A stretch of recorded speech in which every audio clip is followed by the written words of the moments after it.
If I asked you to picture someone who's really into fitness, what comes to mind? It's probably someone that's meal prepping chicken and rice every Sunday, tracking every calorie, watching protein recipes on TikTok, or walking around with a gallon of water. It might even be the same person that refuses to go out for dinner because it doesn't fit in their macros.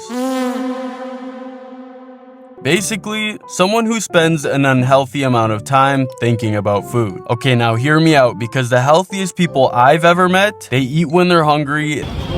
Oh, so good, fantastic. They stop when they're full, they have dessert if they feel like it, and they skip breakfast if they're not hungry. Food occupies maybe 20 minutes of their day, not 20 hours. So it's clear that somewhere along the way, we confused obsession with discipline. Hi, I'm Dom from Dinero Wellness, and I help people eat like a fat ass without looking like one. But today I want to argue something that would have pissed me off a few years ago. Fitness people are weird, and I'm allowed to say that because I'm one of them. Okay, think about the conversations that we have. What's the lowest calorie bread? Or is Coke Zero okay? Can I chew gum while fasting? What? How many calories are in toothpaste?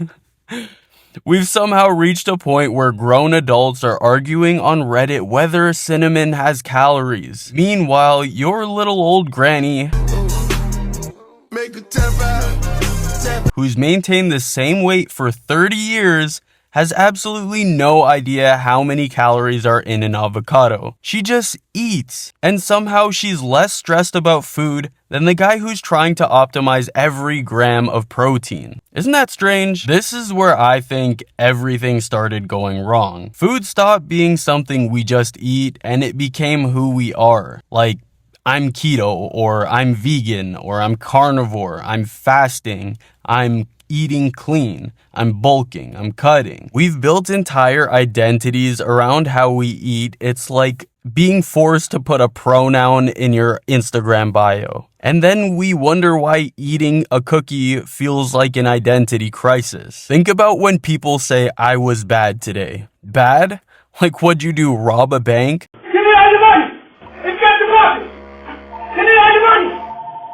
You ate a muffin, and somehow you've managed to moralize carbohydrates. It's honestly kind of insane when you stop to think about it. Researchers studying dietary restraint have found that rigid food rules are associated with greater food preoccupation, and in many people, a higher likelihood of binge eating. The stricter the rules become, the more attention food often demands. The research is essentially saying your brain hates being told what you can or can't have. Okay, we're gonna run through a really quick and simple exercise. Whatever you do not think about a pink elephant. Seriously, don't think about a pink elephant. Let me guess, it's too late. You're already picturing it. Congratulations, you've just experienced why so many diets fail. One of the most famous nutrition studies ever conducted, called the Minnesota Starvation Experiment, found that when healthy men were placed into prolonged calorie restriction, so many of them became completely obsessed with food. They collected cookbooks, they read recipes for fun, they literally dreamed about eating. They talked about food constantly, and they found that restricting food didn't just change their body, it changed what occupied their mind. And the craziest thing is that millions of people willingly recreate this exact mental state every January. Here's something nobody tells you. The fitness industry isn't really selling fat loss. It's selling control. Control your hunger, control your cravings, control your weight, control your body, control your appetite, control every bite that enters your mouth. And then what happens is the control becomes obsession. You stop asking, am I hungry? And start asking, am I allowed? The distinction between the two questions may seem subtle, but if you really think about it, that's a terrifying question to build your life around. Because once food starts requiring permission,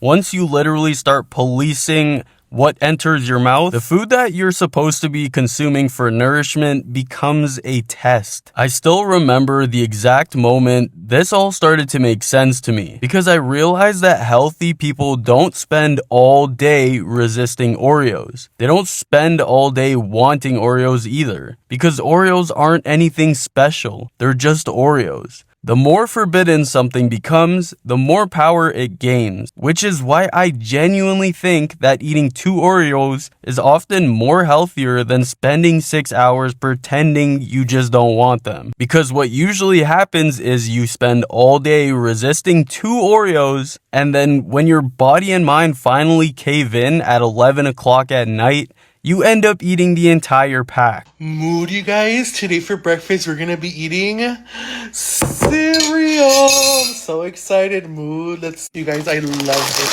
cereal. I love it.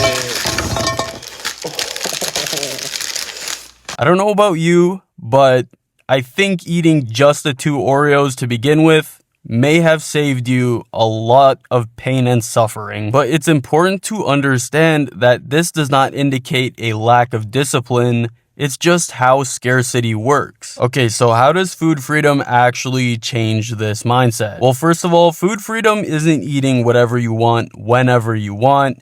And that's the criticism people always make. Real food freedom is walking past donuts without feeling like you're making some heroic sacrifice. It's ordering pizza with friends without spending the next 2 days trying to burn it off. It's going out for dinner without studying the menu like it's tomorrow's exam. And most importantly, it's eating because you're hungry, stopping when you're satisfied, and then thinking about literally anything else. If you fart, they will forget in a day, but if you shit yourself, they will remember for a lifetime. You gotta make big plays to be a big player. And I genuinely think the healthiest relationship with food is the one that requires the least amount of your attention. And it's not because food isn't important. It's because food doesn't need to occupy your mind 24/7. Okay, this is gonna sound really deep, but just imagine for a second that you're getting to the end of your life. Do you really think that you'll wish you spent more time tracking calories, more time feeling guilty over birthday cake, more time arguing with strangers about seed oils? Or do you think you'll wish you'd spent more time with your friends, your family, traveling, building a career, or making memories? Food matters. Nutrition matters. Your health matters. But they should support your life. They shouldn't become your life. Because at the end of the day, health isn't about having abs. Health isn't about eating perfectly. Health is having enough freedom that food becomes one small part of a much bigger, much more meaningful life. I'm Dom from Dinero Wellness, and I really hope that this video reached the person that it needed to. I'll link some of my own personal resources that have helped me throughout the process of understanding how food freedom actually works. I guess I'll just end this by saying that though food is important, it is not your entire life, and the more you think about it, just the worse it's gonna get for you. Peace and love, y'all.